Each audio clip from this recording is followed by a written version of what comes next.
नमस्कार प्रिय दर्शकों, स्वागत है हमारे YouTube चैनल भैरम टॉक्स में। आज का जो प्रसंग है बड़ा ही ज्ञानवर्धक, बड़ा ही मोटिवेशनल है। प्रिय दर्शकों, आज की वीडियो में आप जानेंगे कि एक मोर ने बताया कि इस संसार में स्त्री सबसे बड़ा धोखा किस समय देती है और किन किन स्थानों पर देती है। और इसके साथ ही आप जानेंगे कि इस संसार में सबसे बड़ा पापी और विश्वासघाती कौन है, स्त्री या पुरुष।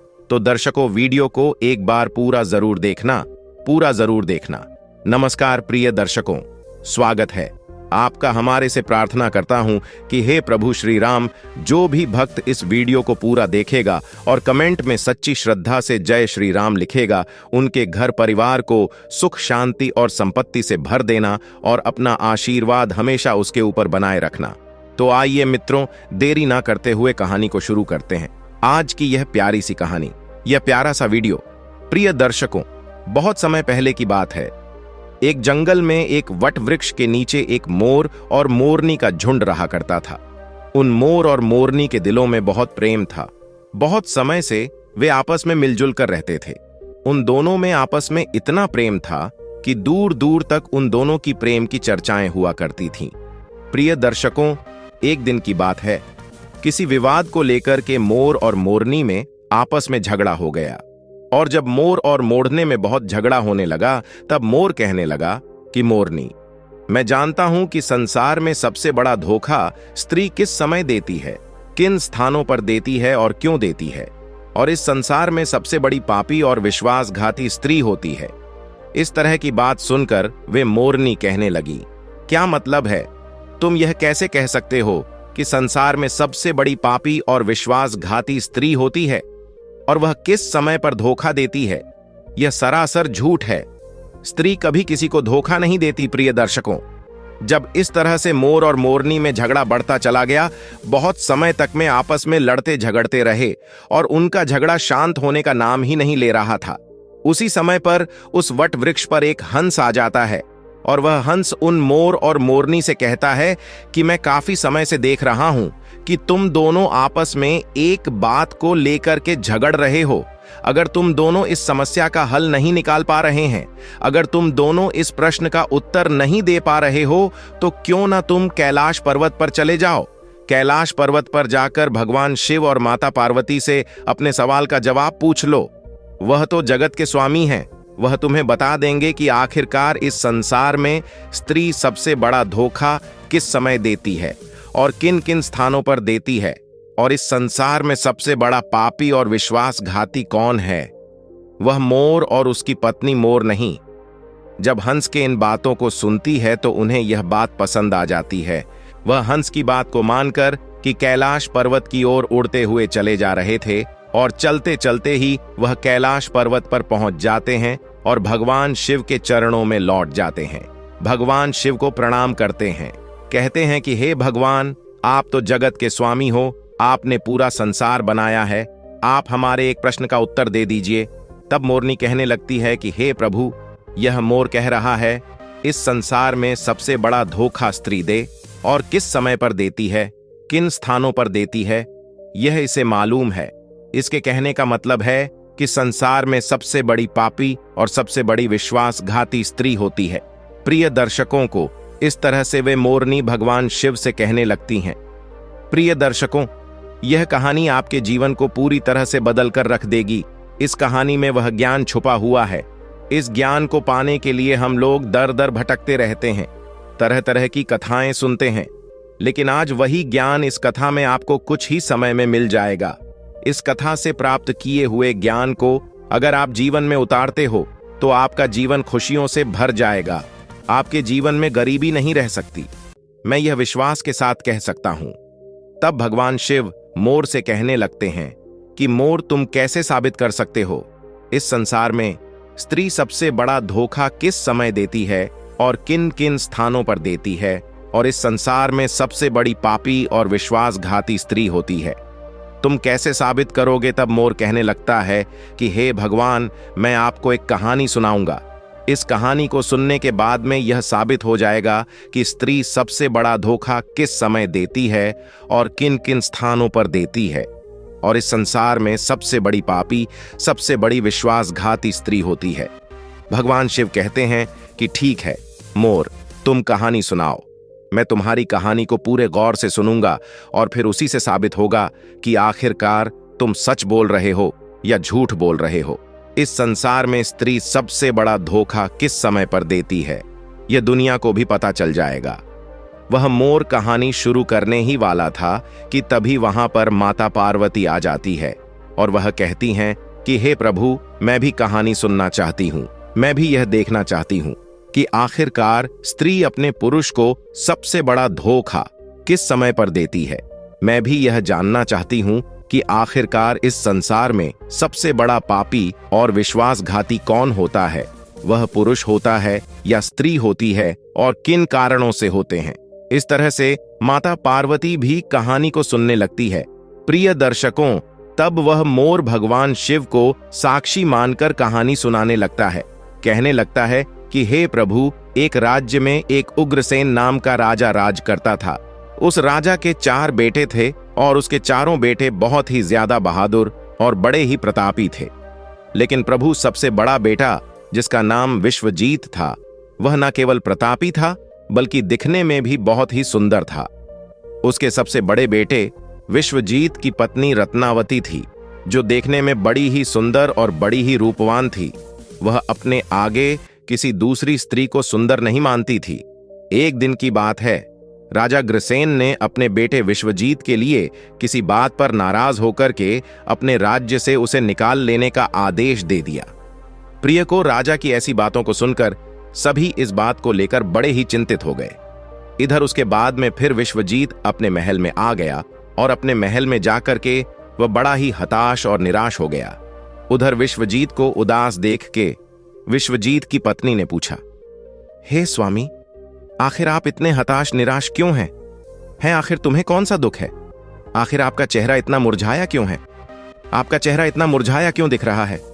राजकुमार होकर के आखिर आप इतने चिंतित क्यों देख रहे हैं?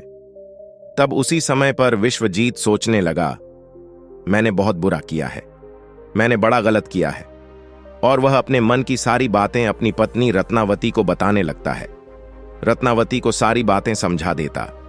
विश्वजीत की बातों को सुनकर कि उसकी पत्नी उसी समय पर मूर्छित हो आती थी, और जब वह मूर्छित हो जाती है तो विश्वजीत बड़ा घबरा जाता है और फिर उसके मुंह पर जल के कुछ छींटे डालता है। सोचने लगता है कि मैंने बहुत बड़ा गलत कर दिया है, इसको यह बात बताकर मैंने बहुत बड़ी गलती कर दी। कहां यह फूलों में पलने वाली और कहां मैंने इसको इतनी गंभीर बात बता दी। इसके हृदय को बहुत बड़ा आघात लगा है। जब राजकुमार विश्वजीत उसको जल के छींटे डालता था, तब कहीं जाकर के रानी रत्नावती को होश आ जाता है, और जब वह होश में आती है तो रत्नावती अपने पति विश्वजीत से कहने लगती है, आप मुझ दासी को छोड़ करके प्रदेश के लिए चले जाएंगे तो फिर भला मैं आपके बिना कैसे जी पाऊंगी? स्वामी, मैं भी आपके साथ में ही जंगल में चलूंगी। अपनी पत्नी की बात सुनकर कि तब राजकुमार विश्वजीत कहता है, हे प्रिय, आखिर तुम मेरे साथ में कैसे चल सकती हो? क्योंकि तुम्हें पता नहीं है, दूसरे राज्यों में अनेक प्रकार की मुसीबतें और संकट होते हैं। तुम इतने अच्छे, सुंदर और नरम नरम महलों में रहने वाली हो, तुम गलीच पर चलने वाली हो, तो महलों के बिना इस मुसीबत को कैसे बर्दाश्त कर पाओगी? प्रिय दर्शकों, फिर तो राजकुमार विश्वजीत की बात को सुनकर के रानी रत्नावती कहने लगती है कि पिया जी, कितने भी दुख परेशानी हो, मैं भी आपके साथ दूसरे राज्य में आएंगी। ऐसा सब हमारे साथ होते हुए भी हमें सुख से अधिक सुखमय लगेंगे। जी, आपको पता नहीं है, महल के सुख आपके बिना जंगल के दुखों से भी डरावने लगेंगे, उससे भी अधिक दुख मुझे देंगे। इसीलिए पिया जी, आज मैं आपके साथ ही चलूंगी। इधर मोर कहने लगता है कि हे प्रभु, रानी रत्नावती की आंखों में आंसू देख करके विश्वजीत ने अपने मन में सोचा कि मेरी पत्नी मेरे बिना जीवित नहीं रह सकती, वह अकेली यहां नहीं रहेगी, इसलिए आज मुझे अपनी पत्नी को ऐसी अवस्था में छोड़कर जाना सही नहीं होगा। इन सभी बातों को सोच करके राजकुमार विश्वजीत अपनी पत्नी रत्नावती से कहता है कि हे प्रिय, तुम असमत रहना, आज हम तुम्हें अपने साथ में लेकर के जंगल में चलेंगे।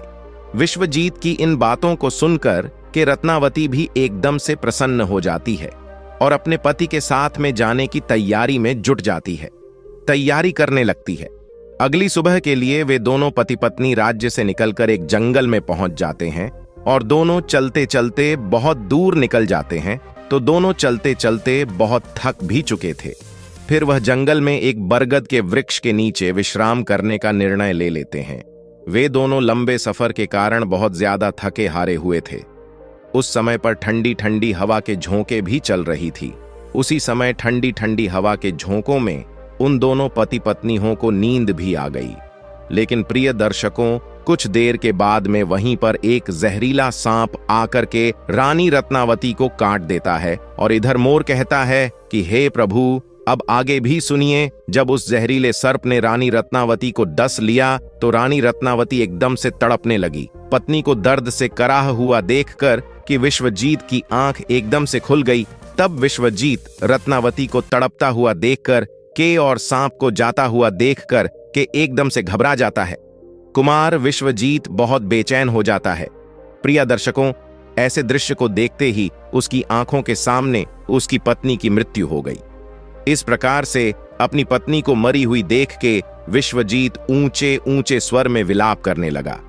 उसका रोना धोना सुनकर कि जंगल के शेर, भेड़िया और आदि जानवर उसे खाने के लिए आने लगे, फिर राजकुमार विश्वजीत ने अपने दिल पर पत्थर रखकर के यह निश्चय कर लिया कि इस जंगल में मेरी जीवन संगिनी ही मर गई है, तो फिर भला मैं जी करके क्या करूंगा। आज मैं अपनी पत्नी के बिना इसी जंगल में अपने प्राणों को भी त्याग दूंगा। ऐसा निश्चय करने के बाद में फिर वह अपनी पत्नी की लाश के पास से उठ जाता है और जंगल में जाकर के सूखी लकड़ियों को इकट्ठी करने लगता है और लकड़ियों को इकट्ठा करते करते रो रो कर कहता है कि मैं भी आज अपनी पत्नी के साथ में जल करके मर जाऊंगा। प्रिय दर्शकों, उसी समय पर वहां से दिव्य संत वनहा से गुजर रहे थे। जब वे दिव्य संत विश्वजीत को रोते हुए देखते हैं तो वह कहने लगते हैं कि पुत्र, तुम क्यों रो रहे हो? इस भयानक जंगल में तुम क्यों विलाप कर रहे हो? अगर तुम ऐसे ही रोते रहे तो जंगल के जानवर तुम्हें अपना भोजन बना लेंगे। तुम्हें किस बात का दुख है? तुम क्यों रो रहे हो? तब राजकुमार विश्वजीत उस महात्मा से कहने लगता है कि है महात्मा, मैं राजकुमार विश्वजीत हूं और मैं राजा उग्रसेन का बेटा हूं। मेरी पत्नी को यहाँ एक जहरीले सर्प ने डस लिया है, जिससे मेरी पत्नी की मृत्यु हो गई है। हे महात्मा, मेरी पत्नी बड़ी चरित्रवान थी, बड़ी पतिव्रता थी। वह मुझे बहुत प्रेम करती थी और मेरे साथ आने के कारण उसकी मृत्यु हो गई है। हे महात्मा, ऐसी पत्नी मुझे दोबारा नहीं मिल सकती। ऐसी चरित्रवान स्त्री मुझे दोबारा इस संसार में कभी नहीं मिल सकती।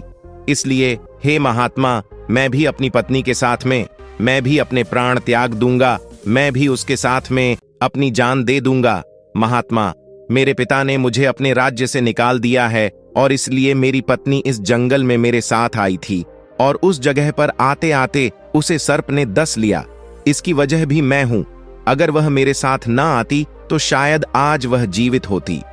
प्रिय दर्शकों, में महात्मा कहने लगते हैं कि राजकुमार, तू बहुत ही बड़ा मूर्ख है और अज्ञानी भी है। यह संसार है, यहां तो इंसानों का आना जाना लगा ही रहता है। इस संसार में जितने भी मनुष्य आए हैं, उन सभी मनुष्य के लिए शरीर को त्यागना ही होता है। इस बात को तभी जानता है। इस संसार में जो भी आता है वह अकेला आता है। कोई भी किसी के साथ में नहीं आता और ना ही कुछ लेकर जाता है और ना ही कोई किसी के साथ जाता है। फिर भी तुम आज मूर्खों की तरह मेरे सामने खड़े होकर के बातें कर रहे हो। महात्मा कहने लगते हैं कि हे राजकुमार, अगर तुम जीवित रहोगे तो तुम इस तरह की कई रानियों को अपने पास प्राप्त कर सकते हो। इस तरह की कई रानियां तुम्हें फिर से मिल सकती हैं। आज तुम मेरी बात मान लो और अपने प्राण त्याग हो। तब राजकुमार कहने लगता है कि नहीं महात्मा, मैं अपने प्राण जरूर दिया गूंगा। ऐसी रानी मुझे इस संसार में नहीं मिल सकती है। मेरी रानी बहुत ही चरित्रवान और बहुत ही पतिव्रता थी। तब महात्मा कहने लगते हैं कि हे राजकुमार, आज तुम मेरे कहने पर मरने का विचार त्याग तो तुम्हें मालूम नहीं है। इस मानव शरीर को पाने के लिए देवता भी दिन रात बहुत ज्यादा इच्छुक होते हैं, तो फिर आप जानबूझकर इस शरीर को नष्ट क्यों करना चाहते हो? प्रिय दर्शकों, इस प्रकार से उस महात्मा के शब्दों को सुनकर कि राजकुमार कहने लगता है कि महात्मा, आपने जो कुछ भी कहा है वह सत्य है। लेकिन इतनी बड़ी पतिव्रता पत्नी मुझे किसी भी जन्म में नहीं मिलेगी। इसलिए आज अपनी पत्नी के साथ में ही चलकर मैं मरना चाहता हूं प्रिय दर्शकों। फिर उसके बाद में उस महात्मा ने विश्वजीत के विचार को सुनकर पूरी तरीके से जान लिया कि यह जीवित नहीं बचेगा। यह राजकुमार अपनी पत्नी के बिना नहीं रह सकता। तब महात्मा विश्वजीत से कहने लगे, हे राजकुमार, तेरी पत्नी को जीवित करने का केवल एक ही उपाय है। अब तू मेरी बात को बड़े ध्यान से सुन। यदि तू उपाय को कर सकता है तो तेरी पत्नी भी पहले की तरह ही जीवित हो सकती है। तब विश्वजीत महात्मा की बात को सुनकर के जवाब देने लगता है। कहता है, महात्मा, अब जो कुछ भी कहेंगे वह सब कुछ करने के लिए तैयार हूं। कृपया करके मेरी स्त्री को तुम जीवित कर दो। तब महात्मा ने जवाब दिया कि राजकुमार, तुम्हारी रानी की जो आयु थी वह केवल 20 वर्ष की थी, जो कि इसने इतने लंबे सफर में उसे बिता दिया। इसके बदले तेरी जो उम्र है वह 70 वर्ष की है। इसमें अभी तेरी आयु भी 30 वर्ष बीत चुकी है। तेरे जीवन में भी अभी 40 वर्ष बाकी है, यानी कि तुझे 40 साल और जीने का अवसर है। यदि तू अपनी पत्नी को आधी उम्र समर्पण कर देता है तो तुम दोनों की उम्र जो है वह एक समान हो जाएगी। यदि तुम इस बात को मान लो, इस बात पर तैयार हो जाओ, तो तुम्हारी पत्नी जल्द ही जीवित हो जाएगी। प्रिय दर्शकों, इस तरीके से उस महात्मा की बात को सुनकर के राजकुमार विश्वजीत कहने लगता है कि तुम्हारी बातों को मैं मानने के लिए तैयार हूं। फिर उसके बाद में महात्मा विश्वजीत के हाथ में जल देता है और उस जल को रानी के पैरों में डालने के लिए कहता है और कहता है कि तुम संकल्प लो कि मैं अपनी 20 वर्ष आयु में रानी को दान करता हूं। अब वह मोर कहता है कि हे प्रभु, जैसे ही राजकुमार विश्वजीत ने यह संकल्प लिया कि वह अपनी 20 वर्ष आयु अपनी पत्नी रत्नावती को दान कर रहा है, उसी वक्त दिव्य संत कहने लगते हैं कि हे राजकुमार, पहले मेरी एक बात को बड़े ध्यान के साथ में समझ लो। इसमें तुम्हें गुप्त रहस्य ही मिलेगा जिसे समझना तुम्हें बहुत जानना बहुत जरूरी है। अभी तो तुझे अपनी पत्नी की आवश्यकता है, तुम जल को डालकर उसे बचा सकते हो, लेकिन भविष्य में यदि तुम्हें अपनी पत्नी की आवश्यकता नहीं पड़ती है तो अब भी कुछ नहीं बिगड़ा है। तुम अपने संकल्प को वापस ले सकते हो और जब तुम उस संकल्प को वापस ले लेते हो तो उसी क्षण से तुम्हारी पत्नी की मौत हो जाएगी। उसी क्षण इसकी मृत्यु निश्चित है। परंतु राजकुमार, एक बात को तुम हमेशा याद रखना, इस संकल्प को वापस लेने की बात अपनी रानी से कभी मत कहना, नहीं तो तुम अपने संकल्प को वापस नहीं ले सकोगे। वे महात्मा कहते हैं कि हमेशा याद रखना, मनुष्य को जीवन में कुछ बातें छुपा के रखनी चाहिए, क्योंकि कभी कभी यह बातें कुछ काम आ सकती हैं। प्रिय दर्शकों, फिर तो ऐसा कहकर राजकुमार विश्वजीत ने अपनी पत्नी को 20 वर्ष आयु दान दे दी।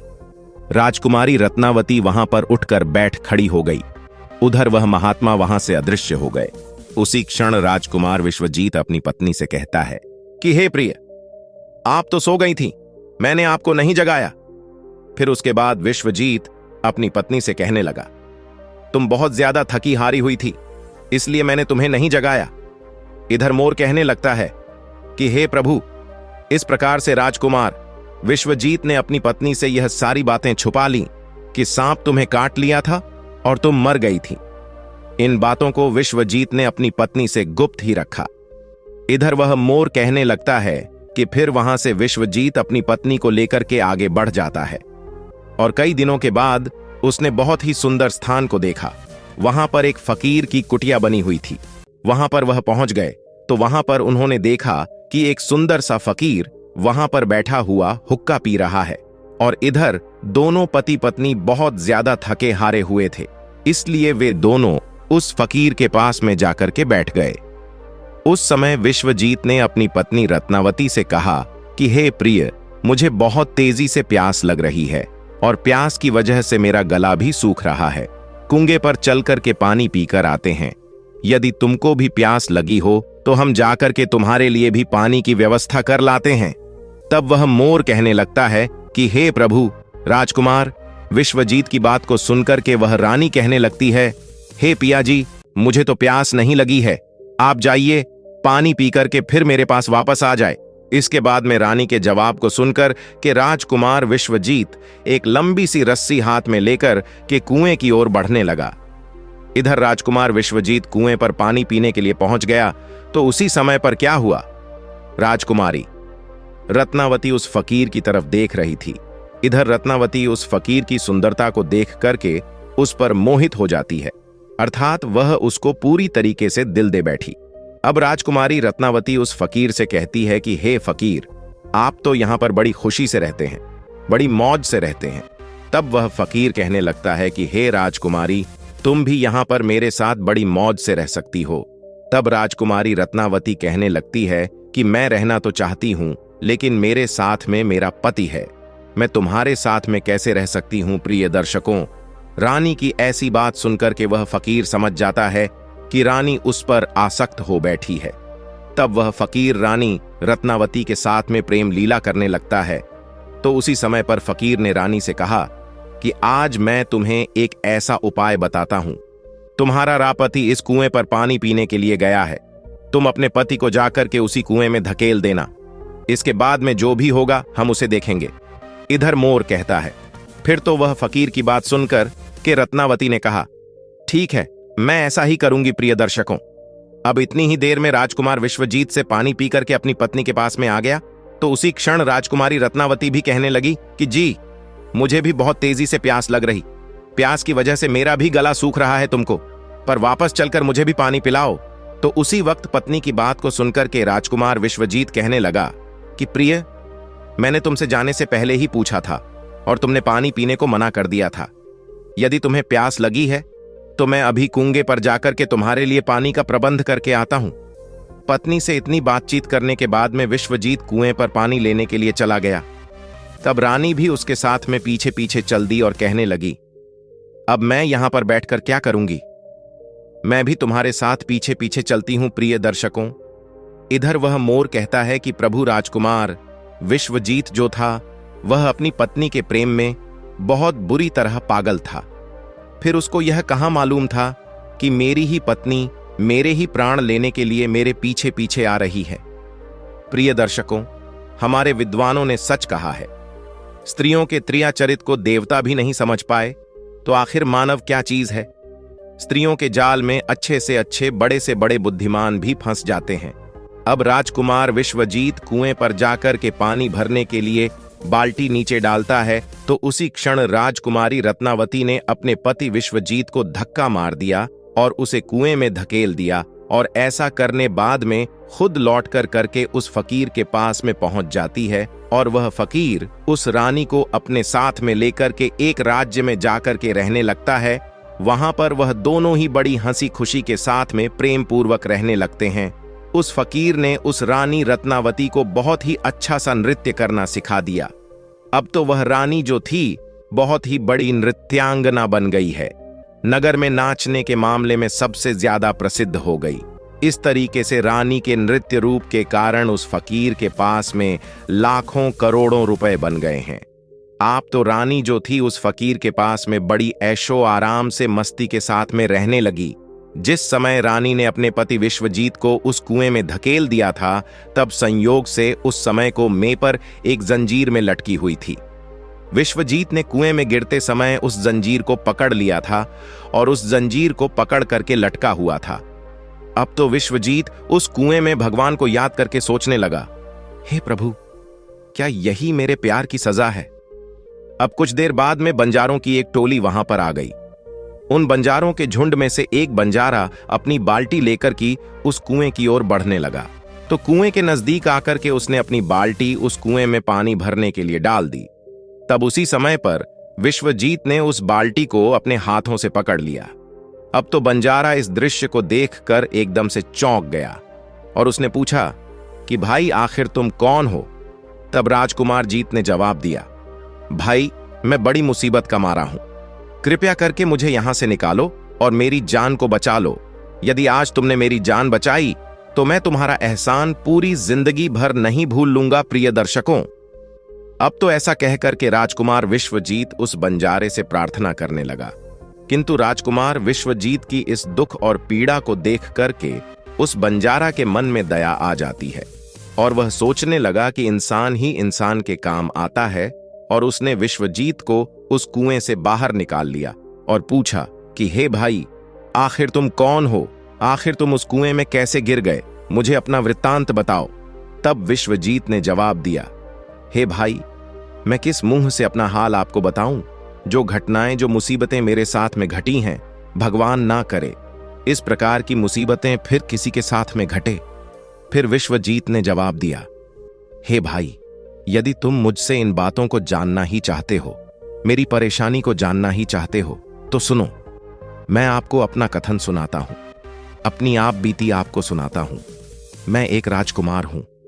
मेरे पिता ने किसी कारण से मुझे अपने राज्य से निकाल दिया है, इसलिए मैं अपनी धर्मपत्नी के साथ में इस जंगल में पहुंच गया और मेरी पत्नी और मैं एक दूसरे से बहुत ज्यादा प्रेम करते थे। तब उसी समय पर जंगल में एक सांप मेरी पत्नी को काट लिया था। इससे मेरी पत्नी की मृत्यु हो चुकी थी। मैं उस जंगल में अपनी पत्नी के साथ अपने प्राणों के लिए त्यागने जा रहा था।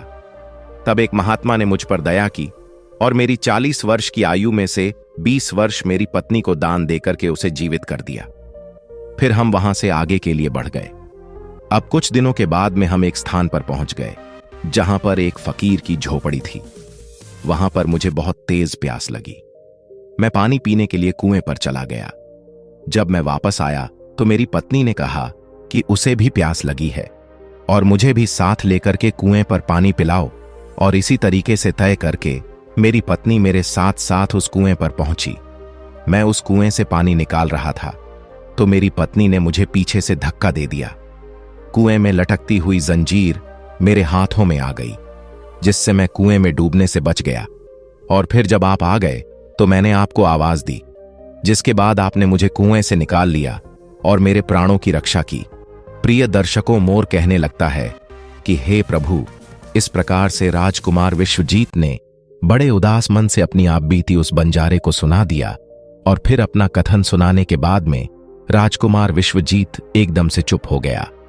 उधर उस बंजारे ने राजकुमार विश्वजीत को उन बातों को सुनाया और अपनी रानी की करतूतों को सुनाकर कि बड़ा ही निराश हुआ और कहने लगा, राजकुमार, किसी ने सच कहा है, स्त्रियों के स्त्रियां चरित्र को भगवान भी नहीं समझ पाए, तो आखिर मनुष्य यह कैसे समझ सकता है?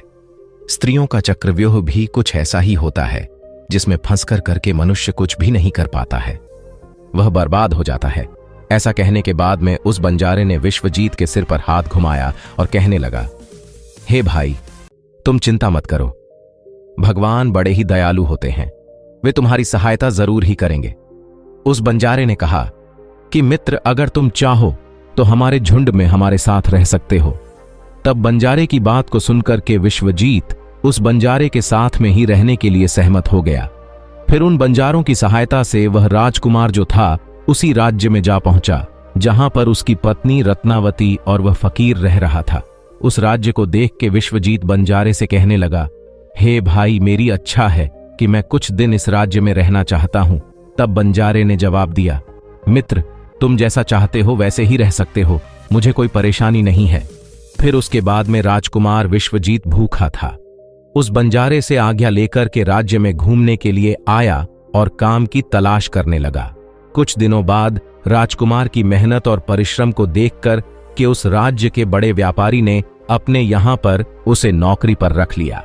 इस तरीके से राजकुमार विश्वजीत उस व्यापारी के यहां पर काम करना शुरू कर दिया और बड़ी मेहनत और लगन के साथ में अपने कर्तव्यों का निर्वाहन करना शुरू कर दिया। राजकुमार की मेहनत को देखकर कि उस व्यापारी ने राजकुमार विश्वजीत को बड़ा ही सम्मान दिया और धीरे धीरे करके उस राजकुमार को अपने यहां काम का एक मुनीम बना लिया। अब वह मोर कहता है कि हे प्रभु, अब इस प्रकार से राजकुमार विश्वजीत के दिन बड़े हंसी खुशी के साथ में कटने लगे। अब एक दिन उसी नगर के राजा के यहां पर राजकुमार विश्वजीत की जो पत्नी थी, वह नृत्य कला का वहां पर प्रदर्शन करने के लिए प्रस्तुत हो रही थी।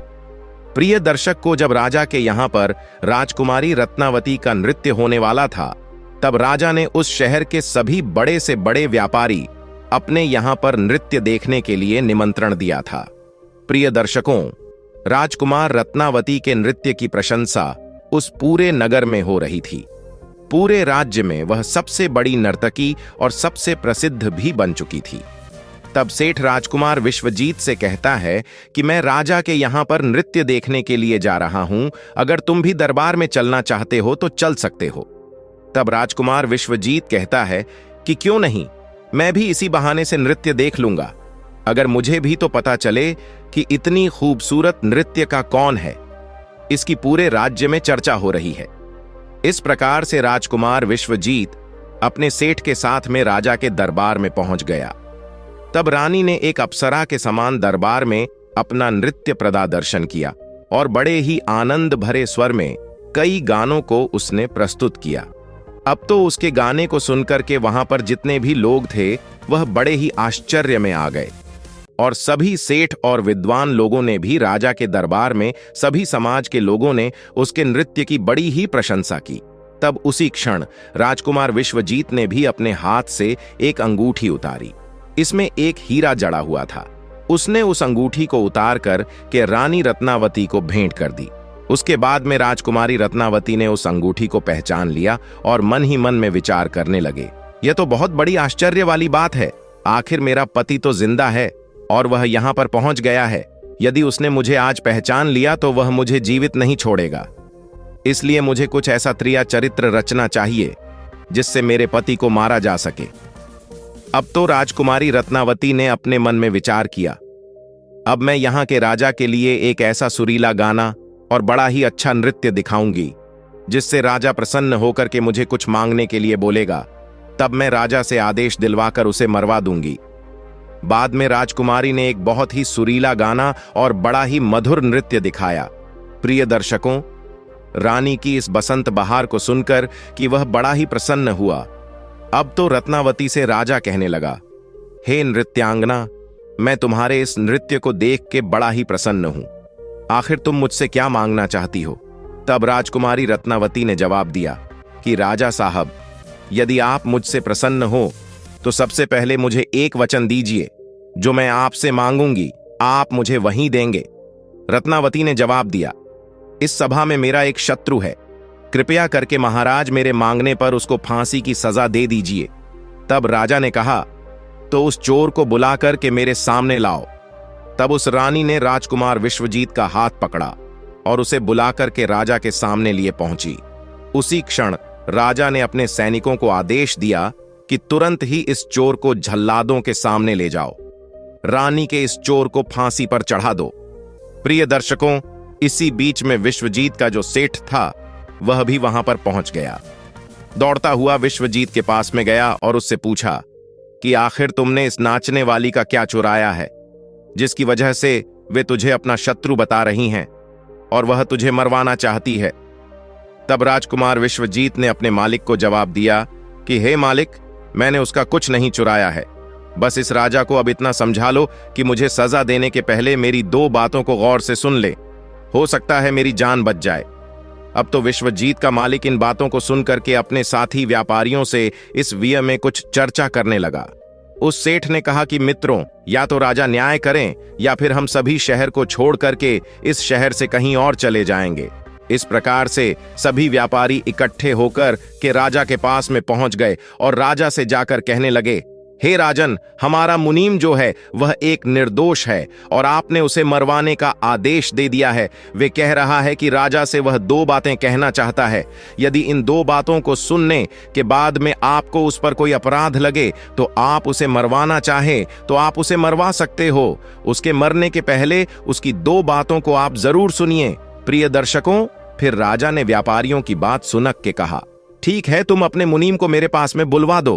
तब विश्वजीत को बुलाकर के राजा के सामने खड़ा किया गया। तब राजा ने जवाब दिया, तुम जो भी कहना चाहते हो वह खुले शब्दों में मेरे सामने कहो।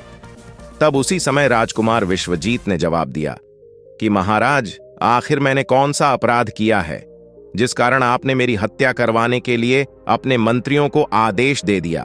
फिर राजकुमार विश्वजीत की बात को सुनकर के राजा ने जवाब दिया, तो उस नृत्यांगना का चोर है, उसका शत्रु है। तो विश्वजीत ने जवाब दिया, नहीं महाराज, मैं इसको लटा स्त्री का पति हूं जो मुझे कुंगे में धकेल कर इस फकीर के साथ में यहां पर भागकर चली है। अब तो राजकुमारी रत्नावती ने समझ लिया कि अब तो बात बिगड़ रही है। तब राजकुमारी रत्नावती जो थी राजा से कहती है कि हे महाराज, मैं चरित्रहीन नहीं हूं, मैं कुल्लटा नहीं हूं, यह बिल्कुल झूठ बोल रहा है। आखिर कौन है यह? मैं तो इसे जानती भी नहीं हूं। यह तो मेरा चोर है। मैं तो सिर्फ इतना ही जानती हूं कि यह मेरा शत्रु है। फिर राजकुमार विश्वजीत ने जवाब दिया कि महाराज ठीक हैं। यदि यह मेरी पत्नी नहीं है तो वह सबको जो मैंने रास्ते में दिया था वह मेरी अमानत के रूप में इस स्त्री से मुझे वापस दिलवा दो। फिर विश्वजीत रत्नावती की तरफ देखने लगा। तब राजकुमार विश्वजीत ने अपनी अमानत को वापस लेने की बात की तो राजकुमारी रत्नावती ने इसे बड़े सहज स्वभाव से स्वीकार कर लिया। तब विश्वजीत ने जवाब दिया, अच्छा, अब तुम अपने हाथों में गंगा जल लो। अब तुम्हारा न्याय इसी सभा में होगा और सभी के सामने होगा। तब राजकुमारी रत्नावती ने जल डाल करके जमीन पर रखा और कहा कि वही वस्तु जो रास्ते में मुझे दी गई थी, मैं इसे आज से वापस कर रही है। तब उसी क्षण राजकुमार विश्वजीत ने अपने हाथों लिया और जल लेकर के यह बात कही कि मैंने रास्ते में जो कुछ भी चीज अपनी रानी को दी है वह मैं वापस ले रहा हूं, और हाथों में गंगा जल ले लिया। उसी वक्त रानी रत्नावती ने भी अपने हाथों में गंगा जल लिया और कहा कि मुझे रास्ते में जो वस्तु इसने दी है मैं उसकी वस्तु इसके कहने के अनुसार आज से वापस कर रही हूं। जैसे ही उसने अपने हाथों से जल्द छोड़ा तो उसी क्षण रानी के शरीर से प्राण निकल गए। अब वह मोर कहने लगा कि प्रभु, इस दृश्य को देख करके वहां के लोग जो कि एकदम से आश्चर्यचकित हो गए, राजा के लिए भी यह बात बड़ी ही चिंता का विषय बन गई। तब राजा विश्वजीत से कहने लगा, आखिर यह क्या हो गया? मुझे सच्चाई बताइए, सच्चाई क्या है? तब उसी क्षण राजकुमार विश्वजीत अपनी कहानी सुनाने लगा। अपने जीवन की सभी घटनाओं को क्रम से बताते हुए उसके राज्य से निकाले जाने से लेकर अब तक की भी घटनाओं को उसने सुना दिया, और राजा ने भी बड़े ध्यान के साथ में सुना। राजा ने पूरी कथा को सुनकर कि पुरुष की तुलना में सबसे ज्यादा विश्वासघाती और पापी होती है। इस कहानी को सुनने के बाद में भगवान शिव और माता पार्वती एकदम से हैरान रह गए। तब माता पार्वती कहने लगी कि मुझे लगता है यह मोर सच कह रहा है। स्त्री तो किसी में से ही एक दो ही सच्ची और ईमानदार और चरित्रवान निकलती है, परंतु इसके अलावा पुरुषों में भी कुछ ऐसे प्राणी हैं जो पापी और विश्वासघाती हो सकते हैं। भगवान शिव ने पूछा कि मोरनी, तुम इस बात को कैसे सिद्ध होगी कि पुरुष भी सबसे बड़ा पापी और विश्वासघाती होता है, और वह किस समय पर धोखा देता है? भगवान शिव की बात को सुनकर के मोरने कहने लगे, प्रभु, मैं भी अब आपको एक छोटी सी कहानी सुनाती हूं, जिससे साफ साफ मालूम होगा कि स्त्री की तुलना में पुरुष सबसे ज्यादा पापी और दुराचारी होते हैं और धोखेबाज भी होते हैं, और वह किस समय पर धोखा देते हैं यदि आपको पता चलेगा। फिर उस मोरनी ने भगवान शिव और माता पार्वती के सामने ही कहानी कहना प्रारंभ किया। मोरनी कहने लगी, हे प्रभु, एक नगर में एक सेठ रहा करता था। उस सेठ का एक लड़का था, और वह लड़का रात दिन जो जुएबाजी और सट्टा खेलता था, सेठ के खूब समझाने के बावजूद भी वह लड़का नहीं समझता था। अंततः सेठ उसको समझा समझाकर मृत्यु को प्राप्त हो गया, लेकिन वह लड़का नहीं समझा। जब पिता की मृत्यु होने के बाद वह लड़का और भी ज्यादा स्वतंत्र हो गया। अपने पिता की सारी जमीन, सारी जमा पूंजी को सट्टे में फूंक दिया, सट्टेबाजी में ही पूरी जमा पूंजी को लगा दिया, और बर्बाद होकर के जमीन दौलत सब कुछ बेच करके के बस सट्टेबाजी में लग गया और गांव छोड़कर निकल गया। जब वह लड़का गांव छोड़कर निकल जाता है तो दोबारा लौट करके उस गांव में नहीं आता है। घूमता घूमता वह एक नगर में पहुंच जाता है। उस नगर के राजा के महल के सामने जाकर बैठ जाता है। राजा उस लड़के को देखता है, और देखने के बाद राजा सोचने लगता है कि यह लड़का बड़ा सुंदर है, हो सकता है या तो कोई सेठ का लड़का हो या किसी राजा का लड़का राजा। इसी बात को सोचकर उस लड़के को अपने पास बुलाता है। सैनिक उस लड़के को राजा के पास लेकर के जाते हैं। राजा उस लड़के से पूछता है, भाई, तुम कहां से आए हो? दिखने में बड़े सुंदर हो, सीधे साधे लगते हो, तुम कौन हो? कहां से आए हो? तुमको क्या परेशानी है? लड़का राजा को जवाब देता है। वह राजा से कहता है, राजा साहब, मैं एक बहुत बड़ा व्यापारी हूं। रास्ते में कुछ गुंडों ने, कुछ लुटेरों ने मिलकर के मेरा सामान लूट लिया है और मैं यहां पहुंच गया हूं। प्रिय दर्शकों, उस लड़के की इतनी बात सुनकर राजा उस लड़के पर विश्वास कर लेता है। लड़का राजा से कहता है कि राजा साहब, मेरा सारा सामान लुटेरों ने लूट लिया है। मेरे पास कुछ भी नहीं है, खाने को भी मेरे पास कुछ भी नहीं बचा है। सब कुछ लुटेरों ने लूट लिया है मुझे। मेरे गांव जाने के लिए भी पैसे नहीं हैं। राजा उस लड़के की बात पर विश्वास कर लेता है। लड़का कहता है, यदि राजा साहब आप मेरी थोड़ी सी सहायता कर दें तो मैं अपने गांव तक जा सकता हूं और आपका बहुत ही भला होगा, आपकी बड़ी कृपा होगी। प्रिय दर्शकों, राजा लड़के के झांसे में आ जाता है। राजा सोचने लगता है कि लड़का व्यापारी है और बड़ा सुंदर भी है। उस राजा का कोई लड़का नहीं था, सिर्फ एक लड़की थी। वह राजा सोचने लगा कि मेरी मृत्यु के बाद मेरे राज्य को यह लड़का बड़े आराम से संभाल सकता है, क्योंकि लड़का सुंदर भी है और ज्ञानी भी है, बड़ा व्यापारी भी है। यही बात सोचकर वह सोचने लगता है कि क्यों ना मैं अपनी लड़की की शादी इस लड़के से करवा दूं और यह मेरा घर जमाई बन करके रह सकता है और आने वाले समय में यह मेरे राज्य को भी संभाल सकता है। यही सोचकर राजा उस लड़के से कहता है, बेटा, मैं अपनी पुत्री की शादी तुम्हारे साथ कर दूं तो तुम्हें कोई आपत्ति नहीं है।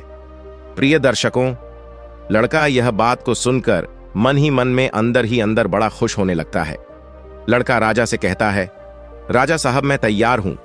यदि आपका हुक्म है, आपका आदेश है, तो मैं कैसे मना कर सकता। प्रिय दर्शकों, राजा अपनी पुत्री की शादी उस लड़के से करा देते हैं। काफी सारा धन दौलत और दास दासियां देकर अपनी पुत्री को उस लड़के के साथ राजा विदा कर देते हैं। प्रिय दर्शकों, जब लड़का राज की पुत्री को लेकर के जाता है तो रास्ते में उन्हें एक जंगल पड़ता है। उस जंगल में वह लड़का उस राजा की पुत्री से कहता है, देखो, अब तुम मेरी पत्नी हो और पत्नी का यह धर्म होता है कि वह पति की हर बात का पालन करे। लड़का कहता है, यह घना जंगल है और इस जंगल में लुटेरे बहुत ज्यादा होते हैं। इसी जंगल में मेरा भी सारा सामान लुटेरे लूट कर ले गए थे, इसलिए आपके पास जितने भी गहने हैं, जितने भी गहने आपने पहन रखे हैं, वह सारे उतार कर मुझे दे दीजिए ना। लुटेरे यहां से लूट कर ले जा सकते हैं।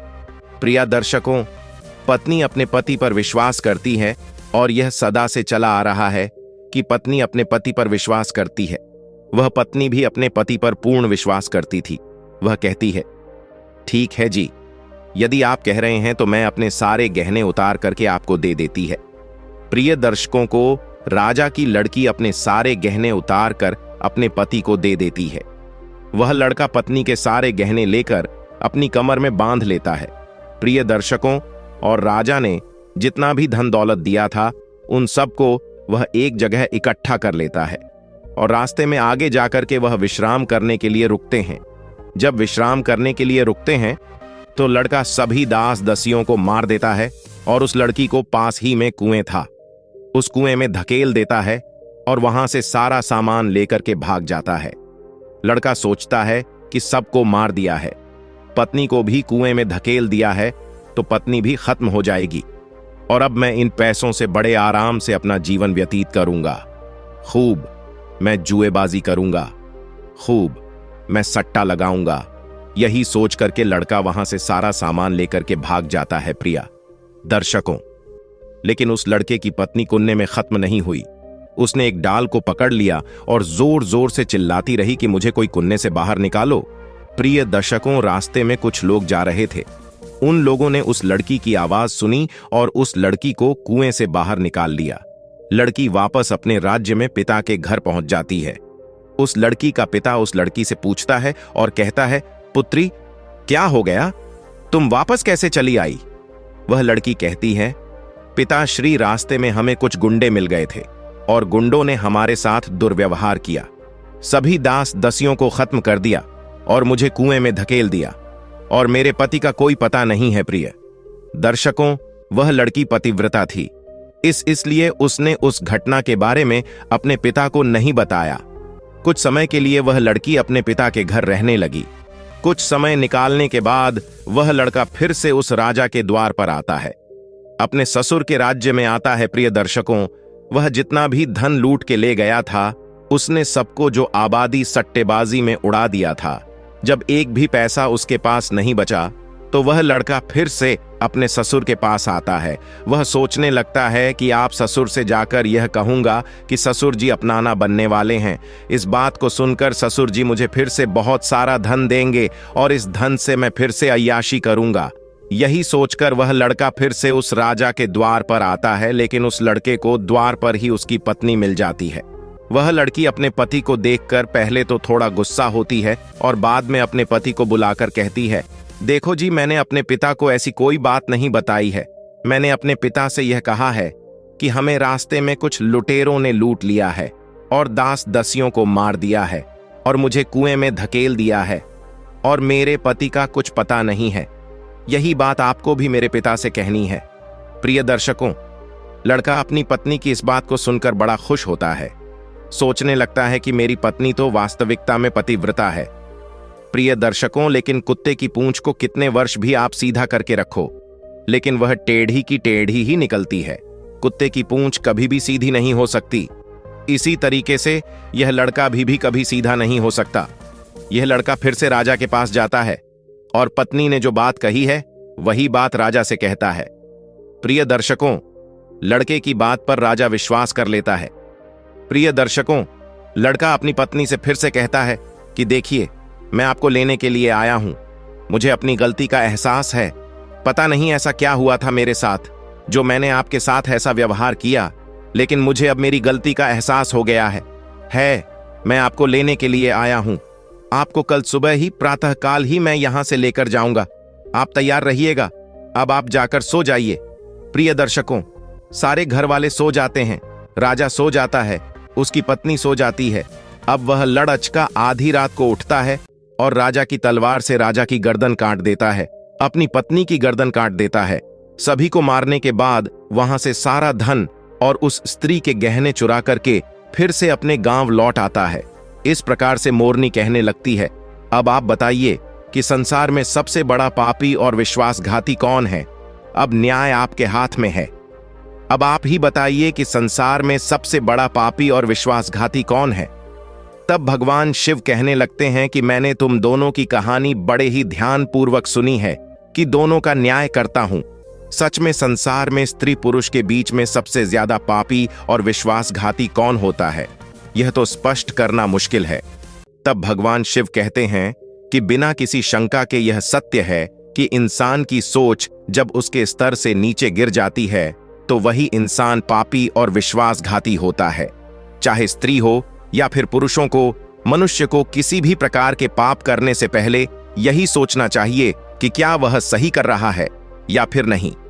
पापी और विश्वासघाती होने के लिए मनुष्य में कोई जाति नहीं होती है, उस इंसान की सोच और प्रीतिभाव का परिणाम होता है। प्रिय दर्शकों, वास्तव में इंसान की सोच ही उसके स्तर से नीचे गिर जाती है तो वही इंसान पापी और विश्वासघाती बन जाता है, चाहे वह स्त्री हो चाहे वह पुरुष। प्रिय दर्शकों, इस प्रकार से भगवान शिव उस मोर मोरनी का न्याय करते हैं। मित्रों, तो उम्मीद है आपको यह कथा, यह कहानी अच्छी लगी होगी। तो मित्रों, यह थी आज की ज्ञानवर्धक वीडियो। अगर आप ऐसे ही रोचक कहानियों का लाभ अधिक से अधिक लेना चाहते हैं तो इस वीडियो को लाइक करके हमारे इस चैनल भैरम टॉक्स को अभी सब्सक्राइब करें और इस वीडियो को अपने दोस्तों एवं परिवार के साथ साथ शेयर भी जरूर करें। और दोस्तों, अगर आप भी मेरे तरह श्री राम जी के भक्त हैं तो कमेंट बॉक्स में सच्ची श्रद्धा से जय श्री राम अवश्य लिखें। धन्यवाद।